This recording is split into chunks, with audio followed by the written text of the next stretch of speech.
ফুটবলাররা হ্যান্ডশেক করছে। এমনি ফুটবলারদের জন্য একটা জায়গা করে পারি, তারা সেটা খেলতেই পারে না স্যার, নাচতে পারে স্যার।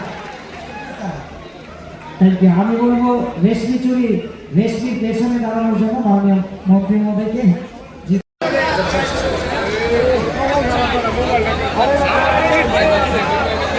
এটা তো অর্ডার পরে আমি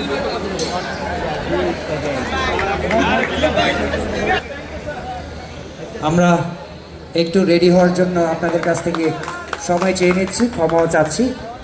আপনারা ধৈর্য সহকারে আমাদের এই অনুষ্ঠানটি উপভোগ করবেন। তাশিক আহমেদ ভাই, এটি ভাই অনুষ্ঠানে অঘোষিত উপস্থিত থাকার কথা ছিল আমাদের বাংলার প্রিয় অভিভাবক